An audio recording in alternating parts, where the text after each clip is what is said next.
Alam mo, iho, type kita. Kaya kung nahihiya kang tumanggap lagi ng pera ko, pwede mo namang idaan sa trabaho. Ano naman pong trabaho yun, Ninang? Madali lang, iho. Marunong ka ba sa kama?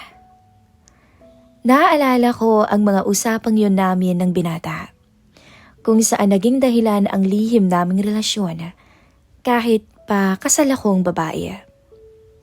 Magandang araw po sa inyong lahat.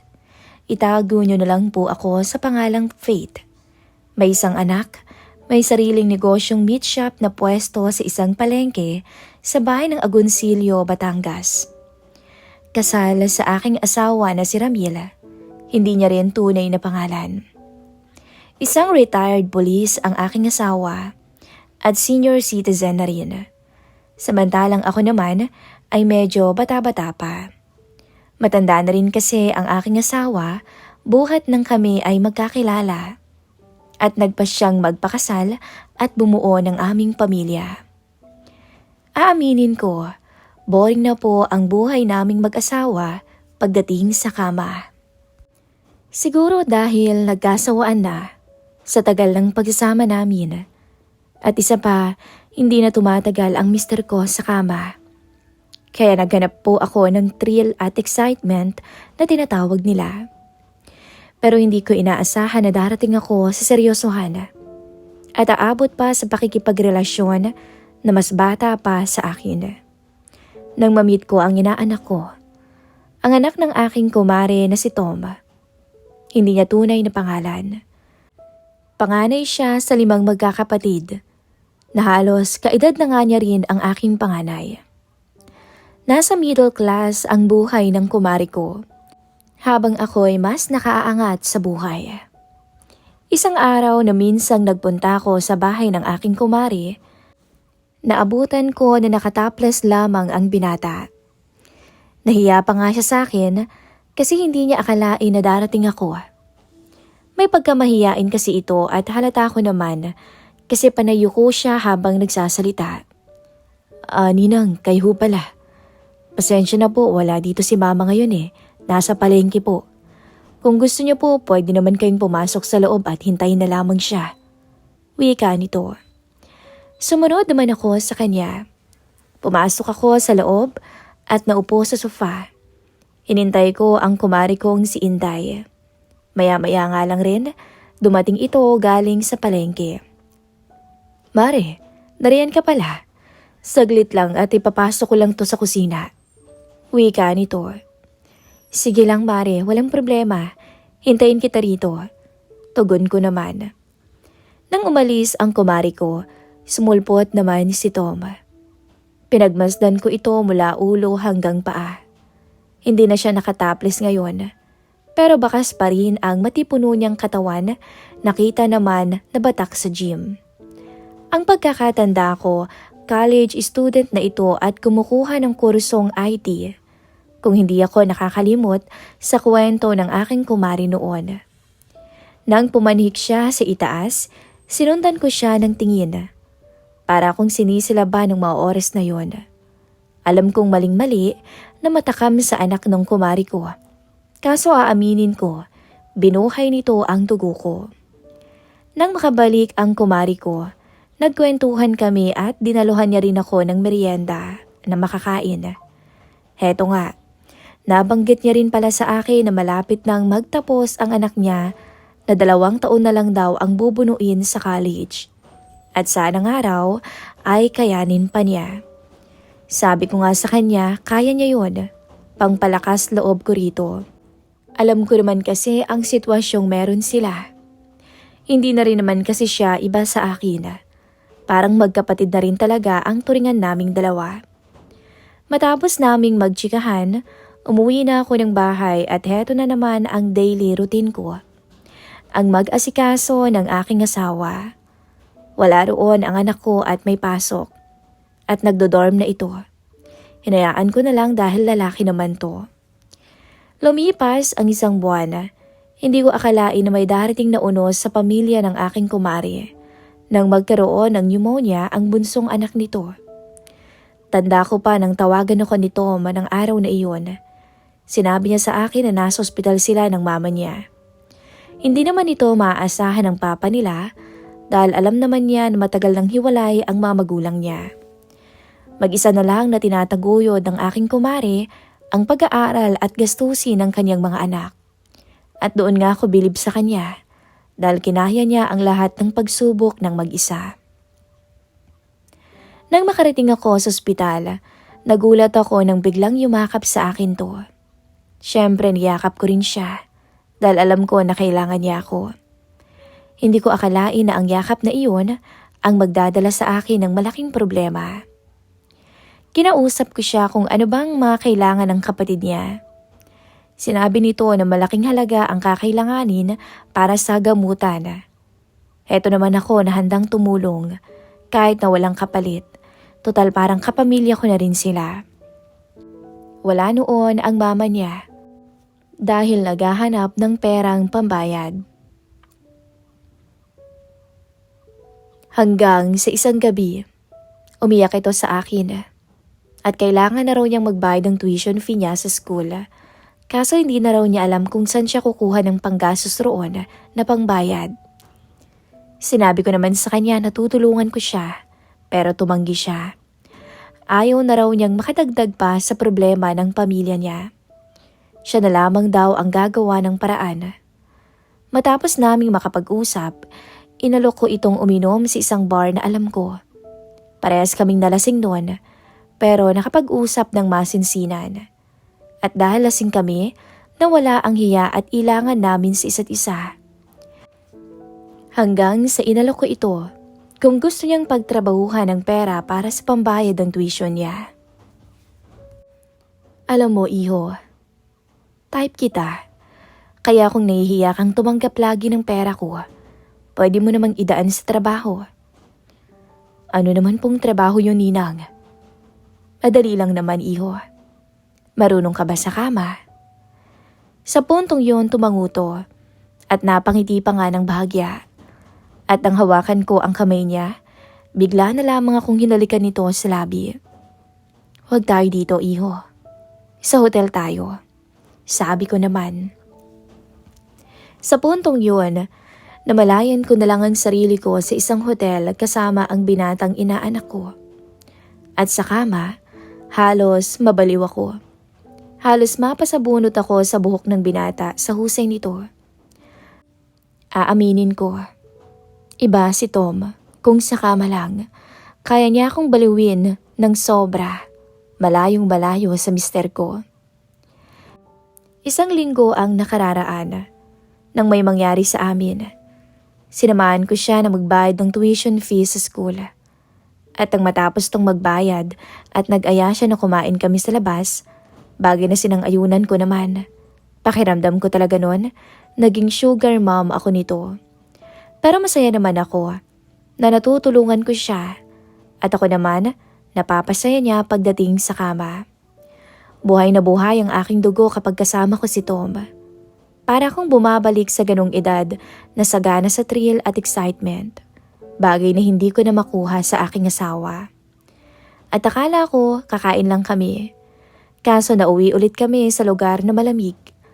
At doon niya ginawa ang lahat ng gusto niyang gawin sa akin. At hindi naman ako nagreklamo. Lahat ng gusto niya ay ginagawa ko rin. Pinagsilbihan ko siya na para bang asawa ko siya. Pero iba talaga ang mas bata. May explore, may thrill, at may excitement. Pinuno ni Tom ang kakulangan talaga ng aking asawa sa akin sa nakalipas na mga taon. Akala ko ay wala nang katapusan ang lihim namin. Nang malaman kong na-discharge na ang bunso nila, natuwa ako na medyo may lungkot kasi baka kalimutan na ako ni Tom. Kasi baka hindi na niya ako kailanganin pa. Pero napag-alaman kong mahal na rin pala niya ako. Umamin siya sa akin nang minsang nagkita kami sa isang hotel sa Maynila. Ninang, paano na tayo ngayon? Ayokong malaman ni Mamang namamagitan sa atin. Pero hindi ko rin naman kayang iwanan ka o iwasan ka. Naguguluhan na nga ako eh. Uwi ka nito. At kita ko naman sa mga mata niya ang labis na takot at lungkot. Wala namang tayo, iho. At una pa lang, alam mo naman na yon, hindi ba? Siguro tanggapin na lang nating dalawa na may hangganan ang lahat. Sagot ko. Imbis na sumagot, hinalikan niya lang ako at may naganap na naman sa aming dalawa ng gabing yon. At magmula ng araw na iyon, nag-iwasan na kaming dalawa ni Tom kahit ayaw pa niya. Ako na mismo ang pumutol ng aming maling ugnayan. Hindi na rin ako nagpupunta sa bahay pa ng kumari ko. Kapag gusto nitong papuntahin ako sa bahay nila, nagdadahilan na lamang ako agad na may lakad ako o di kaya naman ayaw ng asawa ko. Matanda na rin kasi ito at kailangan na ng aking kalinga. 3 taon ang nakakalipas nang mamatay ang aking asawa sa sakit na cancer. Hindi na namin naagapan dahil ang bilis ng pangyayari. Siguro nga way na rin iyon ang itaas para hindi na rin ito mahirapan pa. Umalis ako ng bansa matapos mailibing ang aking mister at tuluyang pinutol ko na rin ang ugnayan na meron kami ng kumari ko. Lumipas pa ang maraming taon at ngayon ay nasa edad 40s na ako. Maayos naman ang aking pamumuhay sa ibang bansa. Tahimik ang buhay ko rito at may pamilya na ang aking anak. Paminsan-minsan ay nadalaw ito sa akin at kung hindi naman, sa video call na lang kami nag-uusap para makita ko ang apo ko na malalaki na rin. Mas pinili ko na lamang manirahan malayo sa ingay ng Pilipinas. Hinayaan ako ng anak ko sa gusto ko. Hanggang isang araw, isang chat message ang nabasa ko. How are you, Ninang Faith? Pagkabasa ko pa lang ng Ninang Faith, kinalabutan na ako agad. Isa lang ang pumasok sa isipan ko noon, si Tom. At nang i-stalk ko ang account nito, nakita ko na siya nga talaga yun. At masaya ko na nakamit na rin niya ang kanyang pangarap. Hindi na ako nag-reply pa rito. Ayoko nang humaba pa ang aming usapan. Ngunit sadyang mapaglaro nga talaga ang tadhana sa aming dalawa. Nang minsan kasing umuwi ako ng Pilipinas para magbakasyon, hindi ko akalain na muling magkukrus ang landas naming dalawa ni Tom sa isang event celebration malapit sa lugar namin. Ang masaklap pa ay may girlfriend na ito, ang pamangkin ng asawa ko. Nagkagulatan kaming dalawa at halos hindi makapaniwala na magkikita pa nga kami sa tagal ng panahon. Nagkumustahan lang at nag-congratulation ako sa kanya dahil natupad na niya ang pangarap niya kahit alam ko na huli naman na. Kumusta ka na, Ninang Faith?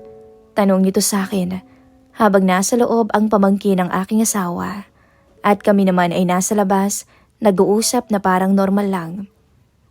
Okay naman ako. Heto, byuda na. At masaya naman sa ibang bansa. Sagot ko. Hindi ko na rin sinabi sa kanya kung saang bansa ba ako nakatira ngayon. At hindi naman na niya dapat pang malaman pa. Mukhang masaya na nga rin siya sa piling ng kasintahan niya. Talaga, Ninang Faith? Wika nito na parang halatang masaya pa nang malamang nag-iisa na lang ako. Oo naman, kumusta ang mama mo? Balik na tanong ko rito. Okay naman po siya, Ninang. Medyo may problema lang sa kaliwang kamay ng braso niya. Sagot niya sa akin. Natigil ang usapan namin nang lumabas ang pamangkin ng mister ko at inutusan si Tom na bumili sa may bayan. Nagulat naman ako nang bigla kong yayain ito. Tatanggi sana ako pero pumayag naman ang nobya niya, kaya wala na rin akong nagawa pa. Nung nasa loob na kami ng sasakyan na minamaneho ni Tom, nagulat na lamang ako nang mapahaplos to sa hita ko. Gusto kong makaramdam na parang binabastos niya ako, kaso ibang dikta ng aking isipan. Tila nagpapaubaya ako ng kusa sa anumang gustuhin niya. Akala ko nga nakalimutan ko na ang lahat ng namagitan sa amin. Pero hindi pala, dahil nanumbalik ito nang may mangyari ulit sa amin sa kotse. Ganun na ba talaga ako kahibang sa kanya? At nagawa ko na namang pumatol rito. At aaminin ko, na-miss ko si Tom ng sobra-sobra. Tila isang malaking improvement ang nangyari rito sa paglipas ng panahon. Pero ang tanging alam ko lang, higit na mali ang ginawa namin, lalo na't may girlfriend na ito. Sinabihan ko siya na mali ang ginawa namin at hindi na dapat maulit. Akala ko ganun lang kadali ang lahat ng to. Babalik na sana ako ng ibang bansa, kaso lang tumawag ang kumari ko at pinapapunta ako sa bahay nila. Wala akong maitanggi at na-miss ko na rin naman talaga siya. Pagdating ko sa kanila may inuman at may nagkakantahan pa nga.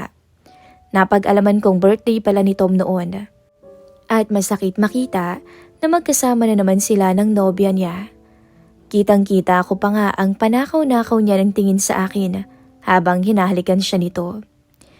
Iniwasan ko na lang at nagkibit-balikat na lamang ako na para bang wala akong nakikita. Pero hindi naman ako manhid para hindi masaktan. Uuwi na sana ako, kaso tinamaan ako ng alak at pinatulog muna ako ng kumari ko. Hindi ko alam kung kaninong kwarto ang napasukan ko at antok na rin talaga ako. Sumalampak ako sa kama at nakatulog. Nagising na lang ako nang maramdaman kong merong tao na nasa ibabaw ko. Nang idilat ko ang aking mga mata, kitang-kita ko ang mga mata ni Tom, nagigil habang abala ito sa katawan ko.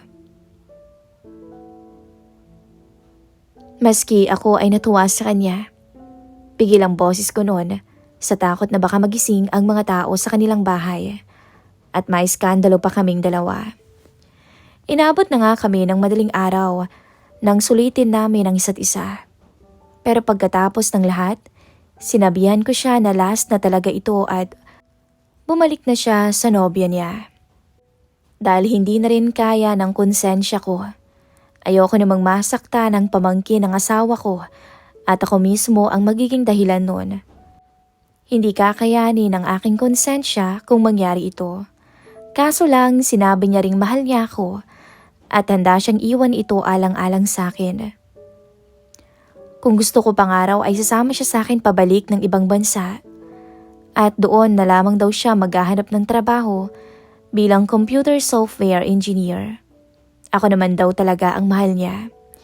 Iniwan ko lang daw siya kaya napunta siya sa pamangkin ng asawa ko sa labis na lungkot niya at nagpakalasing-lasing siya noon hanggang sa may mangyari sa kanila. Kaya naipit siya sa sitwasyong hindi niya kagustuhan. Sa ngayon po, hindi ko alam ang iisipin ko. Tama pa ba tong ginagawa ko? Sa totoo lang, aaminin kong mahal ko pa rin talaga si Tom at masaya ko na muli kaming nagkita sa nakalipas na panahon.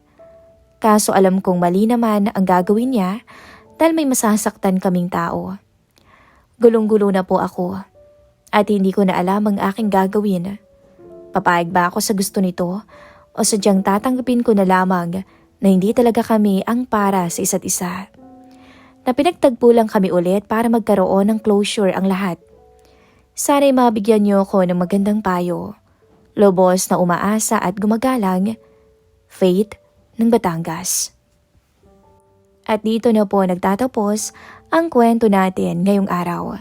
Maraming salamat po sa lahat ng patuloy na sumusubaybay sa aming channel. God bless po sa ating lahat.